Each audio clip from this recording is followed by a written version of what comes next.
और बड़ी खबर से शुरुआत कर रहे हैं। इस वक्त जयपुर से बड़ी खबर आ रही है। खुले हुए बोरवेल पर मुख्यमंत्री ने सख्त निर्देश जारी किए हैं।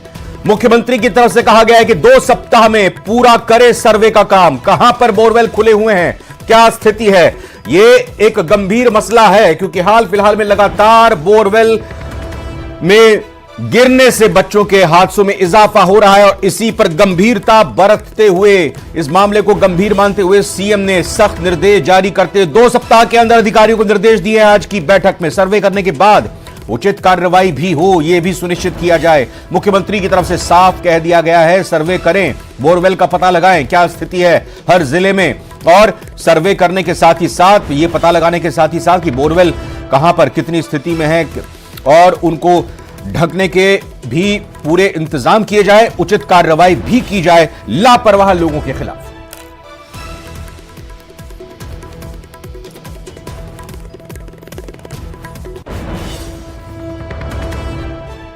और यह वक्त हुआ है 5 का प्रहार का। मैं रविंद्र सिंह आपके साथ और आज का मुद्दा है बोरवेल में 74 घंटे, अब बाहर आएगी चेतना। कोटपुतली में 4 दिन हो चुके, 4 दिन से रेस्क्यू ऑपरेशन चल रहा है और इस रेस्क्यू ऑपरेशन के बाद भी चेतना बाहर नहीं आ सकी है। नए गड्ढे के तैयार होने के बाद रैट माइनर्स को पाइप से 170 फीट नीचे उतारा जाएगा। जो एक नया गड्ढा उस बोरवेल में जहां बच्ची गिरी है उसके बराबर में, उसके पैरेलल, उसके समानांतर बनाया गया है, वहां रैट माइनर्स को नीचे उतारा जाएगा। बुधवार सुबह 8 बजे से 170 फीट का गड्ढा खोदा जा रहा है। तो सोमवार दोपहर करीब 2 बजे से 700 फीट गहरे बोरवेल में चेतना नाम की बच्ची फंस गई थी और 74 घंटे से यह भूखी प्यासी। मंगलवार के बाद से उसका मूवमेंट भी कैमरे में कैद नहीं हुआ है, नहीं दिखाई दी है कोई मूवमेंट। उसकी वर्तमान कंडीशन को लेकर कोई भी कुछ नहीं कह पा रहा है। सवाल उठता है कि चेतना को निकालने में इतना समय क्यों लग रहा है? क्या कोई प्रशासनिक स्तर पर चूक हुई है? क्या हमारा आपदा प्रबंधन इतना मजबूत नहीं कि एक बोरवेल से मासूम को बाहर निकाला जा सके? रेस्क्यू में क्या मुश्किलें आ रही हैं? तमाम सवालों पर चर्चा करेंगे। पहले आपको एक रिपोर्ट दिखा।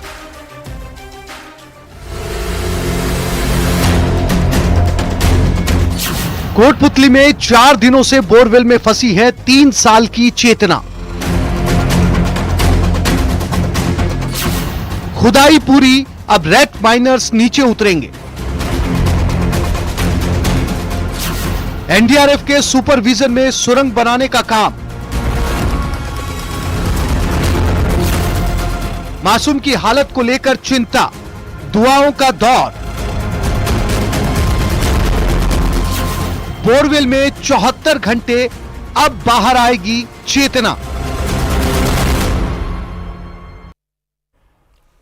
मेहमान जो जुड़े हैं परिचय करा देते हैं कि करके। राजकुमार शर्मा जी कांग्रेस से हैं, बहुत बहुत स्वागत है राजकुमार जी आपका। डॉक्टर मिथिलेश जैमिनी वरिष्ठ पत्रकार, बहुत बहुत स्वागत मिथिलेश जी आपका। योगेंद्र जोशी जी पूर्व पुलिस अधिकारी, आपका बहुत बहुत स्वागत योगेंद्र जी।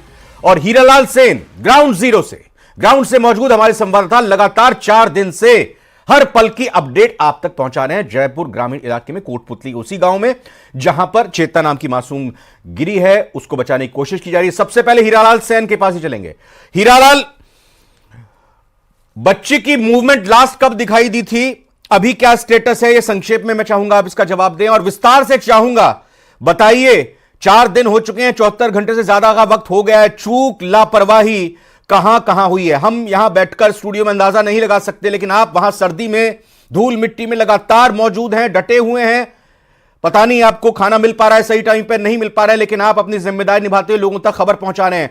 आप वहां पर बेहतर तरीके से बता सकते हैं कि इस पूरे मामले में कहां कहां चूक और लापरवाही हुई, क्या किया जाता तो आप भी अब तक चेतना बाहर आ गई होती।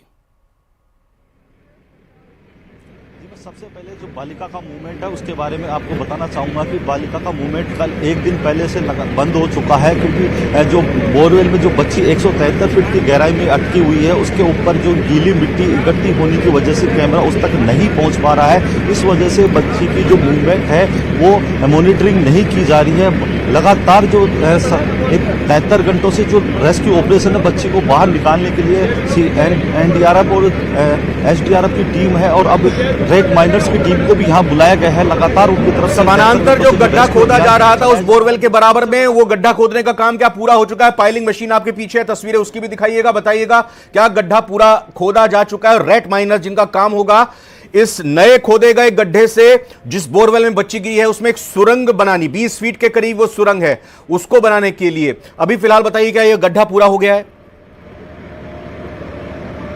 जी अभी इसमें आधा से 1 घंटे का समय और लगेगा, क्योंकि फिलहाल जो हमारे पास नई अपडेट आई है कि 2 से 3 फीट की गहराई का गड्ढा और इस पाइलिंग मशीन द्वारा खोदा जाना है। 20 फीट की ये सुरंग जो बनानी है, जो जोड़ेगी उस बोरवेल को, उस 20 फीट की सुरंग में रेट माइनस जो कि 6 की इनकी संख्या है, ये रेट माइनस वही है जो उत्तराखंड में खदान में मजदूर फंस गए थे, उनको निकालने का काम इन्हीं रेट माइनस ने किया था। सलाम इनके जज्बे को। और कितना वक्त इनको भी लग जाएगा? जब ये आधे 1 घंटे के बाद ये पूरा गड्ढा हो जाएगा तो वो 20 फीट की सुरंग बनने में कितना वक्त लगेगा? दिखाएं तस्वीरें दिखाते हैं आप। टीम के सदस्य, उनसे भी बात हुई थी, जो एनडीआरएफ के सदस्यों से जो हमारी बात हुई थी उनके मुताबिक जब ये 170 फीट की गहराई का जो पाइलिंग मशीन से गड्ढा खोद दिया जाएगा, उसके बाद जो एक सुरंग 10 फीट की गहराई जो लंबाई की सुरंग है उसको खोदने के लिए जब रेट माइनर्स की टीम नीचे उतरेगी तो करीबन 5 से 6 घंटे उनको उस सुरंग को बनाने में लग जाएंगे, क्योंकि बताया जाता है कि चूहा जिस तरीके से किसी वस्तु को कुतरता है उसी तरीके से रेट माइनर्स की जो टीम है वो इस सुरंग को बनाती है, क्योंकि मिट्टी नीचे इतनी ठीक बात। यानी 1 से 1.5 घंटा हो गया इस पूरी गड्ढे को खोदने में। 160 फीट 170 फीट के करीब खोदना है और उसके बाद 5 से 6 घंटे का वक्त लगेगा सुरंग बनाने में। अब मैं जानना चाह रहा हूं आपसे, हीरालाल बताइए भाई, इन 4 दिनों के दौरान क्या क्या चूक, क्या क्या लापरवाही हुई कि अभी तक ये बच्ची बाहर नहीं निकल पाई? मैं बताना चाहूंगा कि सबसे बड़ा सवाल ये उठता है कि 4 दिन का समय हो गया, बात है हम चांद पे पहुंचने की करते हैं, लेकिन 170 फीट की गहराई में फंसी उस बालिका तक हम नहीं पहुंच पा रहे। सबसे बड़ा सवाल यही है कि आखिर चूक कहाँ हुई, जिम्मेदारी किसकी है? सबसे बड़ी बात यह है कि जब बच्ची बोरवेल में गिरी, जब प्रशासन यहाँ मौके पे पहुंचा, एसडीआरएफ की टीम भी यहाँ पहुंच गई, एनडीआरएफ की टीम भी यहाँ पहुंची और उन्होंने रेस्क्यू शुरू किया, लेकिन जो रेस्क्यू शुरू किया गया वो जुगाड़ू टेक्निक से किया गया। तो प्लान ए जब उन्होंने एग्जीक्यूट किया तो जो जुगाड़ू टेक्निक है उसके ठीक है, दूसरा पॉइंट बाहर निकालने का जो प्रयास था वो विफल हो गया। उसके बाद उन्होंने प्लान बी एग्जीक्यूट किया और पाइलिंग मशीन को यहाँ बुलाया। पाइलिंग मशीन जब यहाँ पहुंची तब तक काफी देर हो चुकी थी, काफी समय व्यतीत हो चुका था, तो सबसे बड़ी चूक तो यही हो गई। लेकिन इसमें जो प्रशासन की ओर से तर्क दिया जा रहा है वो ये कहा जाता है कि जो पाइलिंग मशीन है स्थानीय स्तर पर उपलब्ध नहीं होती, इनको काफी दूर से मंगवाया गया है, तो वहां से ट्रांसपोर्टेशन में काफी समय लग जाता है। इस वजह से पाइलिंग मशीन को यहाँ आने में मैं राजकुमार शर्मा जी के पास जाता हूँ। राजकुमार शर्मा जी, हमारे सहयोगी हीरालाल सैन ने बताया, हम सब जानते हैं हम चांद पर पहुंच चुके हैं। कांग्रेस की सरकार थी, राकेश शर्मा जी ने पहला कदम रखा था, 1969 का वक्त था। अब चांद पर हम कई दशकों पहले पहुंच गए, लेकिन हम 170 फीट नीचे खदान में नहीं पहुंच पा रहे। हम ये कहें कि हम बच्ची को निकाल नहीं पा रहे हैं। हां, मुख्यमंत्री ने आज ये फैसला ले लिया है कि 14 दिनों के अंदर, 2 हफ्ते के अंदर सर्वे कर लिया जाए, पता लगा लिया जाए कितनी बोरवेल हैं, गड्ढे हैं, और फिर कार्रवाई भी की जाए। रविंद्र जी, घटना बहुत दुर्भाग्यपूर्ण है। मैं पॉलिटिक्स करने की बजाय चेतना के जल्दी से जल्दी बाहर निकलने की ईश्वर से प्रार्थना करता हूँ। हमारी जितनी भी टीमें वहां लगी हुई है, चाहे वो जुगाड़ हो, चाहे एनडीआरएफ हो, एसडीआरएफ हो, पुलिस के हमारे जवान हो, सेना के जवान हो, सब लोगों को भगवान हौसला दे और वो बच्ची को अतिशीघ्र सकुशल बाहर निकाले। जहां तक आप कह रहे हैं चांद पे हमारा हिंदुस्तान, हमारी दुनिया पहुंच चुकी है, बड़े दुख के साथ कहना पड़ रहा है कि 56 इंच के सीने वाली डबल इंजन की सरकार शुरू के जो 10-12 घंटे थे रविंद्र जी, उसमें गलती होगी इनसे, ये जुगाड़ के भरोसे बैठे रहे, क्योंकि जैसा खबर आ रही है शायद कलेक्टर महोदया छुट्टी पर थी, वहां पर कोई रीजन लेने वाला व्यक्ति नहीं था, जिस कारण से चूक हो गई और वो लगातार शुरू के जो 10-12 इंपोर्टेंट जो घंटे थे उसमें वो प्रॉपर काम नहीं कर पाए। लेकिन अभी हम पॉलिटिक्स से ऊपर उठ के बयान दे रहे हैं कि मेहरबानी करके जितनी भी एजेंसियां लगी हुई है वो मेहनत करे, ईश्वर से प्रार्थना भी साथ में करते रहे और चेतना को अतिशीघ्र स्वस्थ बाहर निकाले तो ज्यादा बेहतर होगा। मिथिलेश जैमिनी, आपसे भी यही समझना चाहेंगे, किस किस पड़ाव पर चूक होती हुई नजर आ रही है? भाई सबसे बड़े जिम्मेदार तो हम लोग ही हैं जो बोरवेल करते हैं और फिर उसको यूं ही खुला छोड़ देते हैं, और उसका तो परिणाम भुगता ही दौसा में उसका परिणाम तो भुगता ही उन मां बाप ने जिन्होंने अपने खेत में बोरवेल किया था। अपना बच्चा गंवा दिया 5 साल का, आर्यन 7 साल का। देखिए रविंद्र जी, इसमें सबसे इंपॉर्टेंट है कि 2010 में सुप्रीम कोर्ट के जो जस्टिस थे, जस्टिस बालाकृष्ण, उन्होंने एक बहुत अहम फैसला दिया था कि कोई भी अगर बोरवेल होता है और उसमें पानी नहीं निकलता तो उसको सील पैक कराया जाए, उसको चारों तरफ कांटाबंदी की जाए, तारबंदी की जाए। सबसे बड़े कोई दोषी हैं 2010 से 2013 तक अशोक गहलोत रहे, 2013 से 18 वसुंधरा जी, 18 से 23 फिर अशोक गहलोत रहे। आज तक राजस्थान में 11,000 सरपंच हैं और इतने सारे ग्राम सेवक हैं। ये क्या करते हैं सेक्रेटरी और सरपंच? केवल कमीशन खाने के लिए हैं ये? इनको पता नहीं है कि गांव में कौन सा बोरवेल खोदा गया और किस में खाली पड़ा हुआ है। अगर बोरवेल मशीन गांव में घुसती है तो सरपंच को पता होता है, सेक्रेटरी को पता होता है, और पानी निकला या नहीं निकला है गांव में सबको पता होता है। उसके बाद बंद कराने का काम सरपंचों का है। तो इसमें इन सरपंचों को और जितने भी सेक्रेटरीज हैं उनको सस्पेंड किया जाना चाहिए। और एक दुर्भाग्य है कि राजस्थान में पूर्णकालिक आपदा राहत मंत्री नहीं है, क्योंकि किरोड़ी लाल मीणा जी अपने ट्विटर हैंडल पर लिख चुके हैं, रघुकुल रीत सदा चल आई, प्राण जाए पर वचन न जाई। वो अपने इस्तीफा दे चुके हैं। बाढ़ के टाइम जरूर वो पानी में दिखे थे चलते हुए, आर्यन के टाइम भी वो पहुंचे थे। और चेतना जो कोटपुतली की बेटी है वो अपनी जिंदगी और मौत की प्रशासनिक लड़ रही है। चूक भी यहां पर है सर, कह रहे हैं भाई। जैसा अभी राजकुमार जी ने बताया कि कल कलेक्टर महोदया जो है छुट्टी पर थी। एक सेकंड सर, एक सेकंड। देखिए, आपके दौसा में पिछले 15-20 दिन पहले एक हादसा हुआ। आप वहां से पाइलिंग मशीन ना बुलाकर आप फरीदाबाद हरियाणा का रुख करते हैं। आप पहले जुगाड़ टेक्निक का सहारा लेते हैं। एनडीआरएफ एसडीआरएफ को पता नहीं किस वक्त इत्तला की गई। एसडीआरएफ तो पहले आ गई थी, एनडीआरएफ को आने में वक्त लगा। आप प्लान ए, फिर प्लान बी, फिर वापस प्लान ए, आप इन्हीं सब में उलझे हुए हो। इसमें चूक किसकी है? ये ऑपरेशन अगर होता है, इस तरह की घटना होती है तो कौन जिम्मेदार? इसका सबसे बड़ा अधिकारी कौन जिम्मेदार जिसके निर्देशन में ये सब कुछ होता है? हम एनडीआरएफ एसडीआरएफ के उन जवान बेचारे जो लगातार बिना खाए पिए लगे हुए हैं, उनको तो दोष नहीं ठहरा सकते। उनको तो जो कहा जाएगा, जो निर्देश मिलेंगे वो तो वही करेंगे। देखिए रविंद्र जी, राजस्थान में डिजास्टर मैनेजमेंट सिस्टम बहुत पुअर है। हमने देखा अभी जिस तरीके का गैस रिसाव कांड हुआ, और निजी अस्पतालों में एक बर्न यूनिट नहीं है। हमारे यहां आग लगने पर ही कुआं खोदने की रस्म रही है, सरकार किसी की भी रही हो। अब भजनलाल जी को कहा जा रहा है, एक साल में वो मुख्यमंत्री बने हुए हैं, आप सर्वे कराइए, अशोक गहलोत जी कर रहे हैं। अरे भाई अशोक गहलोत जी, आप तो 3 साल रह लिए, 3 बार रह लिए मुख्यमंत्री। आपको तो पता है फायर फाइटिंग सिस्टम का राजस्थान में कैसे मिलता है एनओसी, कैसे नगर निगम एनओसी देती है, कितना करप्शन है। तो हमारे यहां डिजास्टर मैनेजमेंट के नाम पे राजस्थान में कुछ नहीं है। ये एक कड़वी सच्चाई है। राजकुमार शर्मा जी जरा एक बार बता दीजिए, मैं फिर उसके बाद जाऊंगा योगेंद्र जोशी जी के पास। भाई आपकी जब सरकारें रही तो आपने बोरवेल के इन हादसों को रोकने के लिए, ये तो या सुप्रीम बोरवेल खोदने के बाद ना भरने के लिए चेतना जाती ना आर्यन जाता, क्या कदम उठा दिए थे आपकी सरकार ने?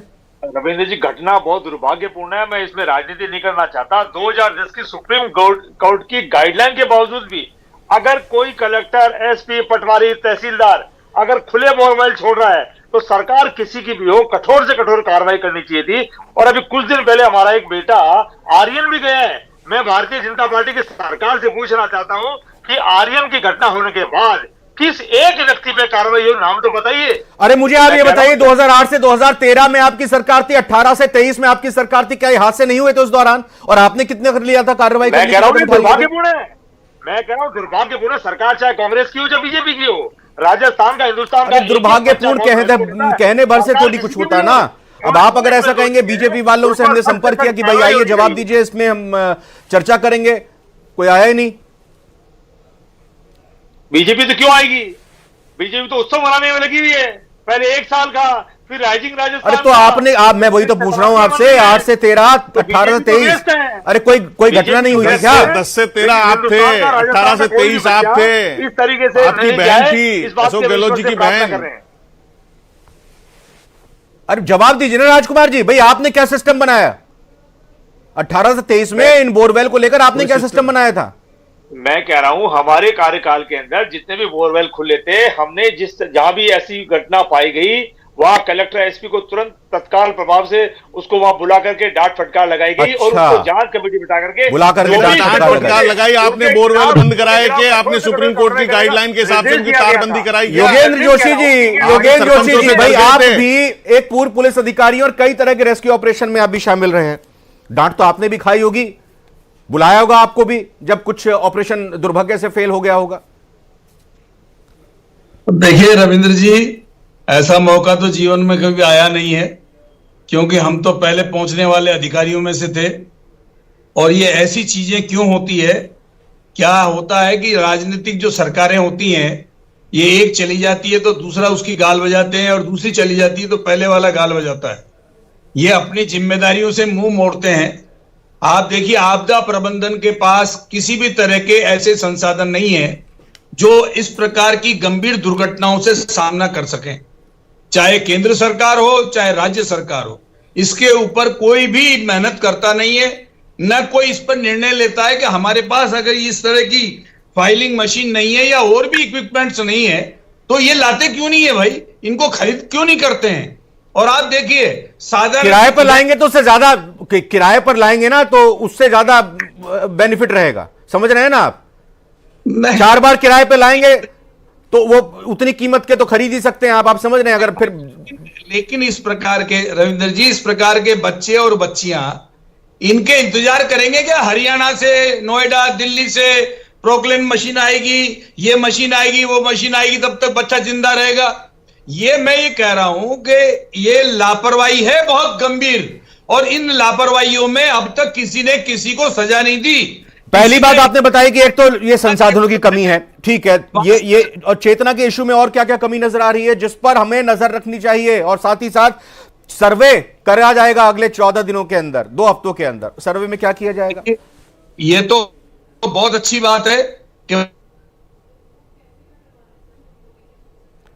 सर होल्ड पर आ गए आप, जोशी जी आप होल्ड पर आ गए हैं, अनहोल्ड कीजिएगा सर। और संबंधित जो व्यक्ति है, चाहे सरपंच हो, चाहे रेवेन्यू का कोई भी पटवारी हो, या वहां के कोई भी संस्था ऐसी हो, ये देखिए आप मशीनें लाते हैं, मशीनों का रजिस्ट्रेशन होता है, भूजल विभाग के पास इन मशीनों का ब्यौरा होता है। तो अगर जो ये मशीनें काम करती हैं, ये अपने ब्यौरे को भूजल विभाग को देना चाहिए, सरपंच को देना चाहिए, पंचायत में देना चाहिए। और जब सुप्रीम कोर्ट ने निर्देश दे रखे हैं कि इनके जिम्मेदार कौन कौन होंगे, तो देखिए जिले का तो कलेक्टर होता है, चाहे ग्रामीण इलाका हो, चाहे कोई सा इलाका जी, हर कलेक्टर को बांधना पड़ेगा, उसकी जिम्मेदारी निश्चित करनी पड़ेगी। चेतना के अगर केस की बात करूं योगेंद्र जोशी जी, भाई अगर कोई हादसा होता है, दुर्घटना होती है, सबसे पहले पुलिस को इत्तला की जाती है, पुलिस प्रशासन को बताता है कि मामला इस तरह से आ चुका है सामने, फिर एनडीआरएफ एसडीआरएफ को कॉल किया जाता है, संसाधन मंगाए जाते हैं। इस केस में आपको देरी होने के पीछे के कारण, और फिर पहले प्लान ए इस तरह से हुक डालकर देसी जुगाड़ से बच्ची को निकाला जाए, या फिर फरीदाबाद से हरियाणा से मशीन बुलाई जाए, या दौसा वाली मशीन, फिर जब हरियाणा वाली मशीन फेल कर दी उसको बुलाया जाए। ये सारे निर्देश कौन देता है, किसके कंट्रोल में, किसके निर्देशन में सारे ऑपरेशन होते हैं? जिला कलेक्टर इसका जिम्मेदार होता है। ऐसा नहीं है कि इसके अलग अलग जिम्मेदार होते हों। जिला कलेक्टर है, उसके अंदर एसडीएम आएगा, उसके अंदर बीडीओ आते हैं, उसके अंदर पंचायत। मैं हीरालाल सेन के पास चलता हूं। हीरालाल ये बताइए कि जहां तक मेरी जानकारी है, ये सोमवार को हादसा हुआ, ये तो हम सब जान रहे हैं, लेकिन जिला कलेक्टर पहली बार यहां पर कब आई और किस तरह से निर्देश उनकी तरफ से दिए गए, या फिर फोन पर ही सब कुछ चल रहा था? मैं यही तो बताना चाहूंगा कि 23 दिसंबर की दोपहर में यह हादसा हुआ था। उसके बाद जो जिला कलेक्टर है, जिनके ऊपर इस पूरे जिले की जिम्मेदारी है, प्रशासनिक व्यवस्थाओं की जिम्मेदारी है, वो अवकाश पे चल रही थी। कहा बताया जा रहा है कि माता जी अवकाश, बीमार होने की वजह से वो अवकाश पे थी। कल रात को जिला कलेक्टर मामले की गंभीरता को देखते हुए जब उनके पास ये जानकारी पहुंची कि उनको आना चाहिए, तो वो तुरंत यहाँ पहुंची और अधिकारियों से चर्चा करके उनसे बात की और उनको आवश्यक दिशा निर्देश दिए। साथ ही आज जिला कलेक्टर सुबह भी आई थी और अभी भी वो जिला कलेक्टर यहाँ रेस्क्यू ऑपरेशन जहाँ चल रहा है उस मौके पे मौजूद है। उस दौरान आप यहाँ पर जब देख रहे हैं, यहाँ पर पूरा ऑपरेशन की जो कमान है वो किसके हाथ में है? किस तरह से भाई प्लान ए तैयार किया जाए या फिर ये फेल होने पे प्लान बी किया जाए, यहाँ पर किसके निर्देशन में सब कुछ आप देख रहे हैं? जी मैं बताना चाहूंगा कि जिला कलेक्टर के अनुपस्थिति में जो एडीएम है, जो एसडीएम है, जो प्रशासनिक अधिकारी है, उनके दिशा निर्देशों के अनुसार ये प्लान ए और बी एग्जीक्यूट किया जाता है। सोमवार को दोपहर में हादसा होता है, बुधवार शाम को कलेक्टर महोदय आती हैं, ठीक है, तबीयत खराब उनकी थी, इसको भी हमें कंसीडर करना चाहिए।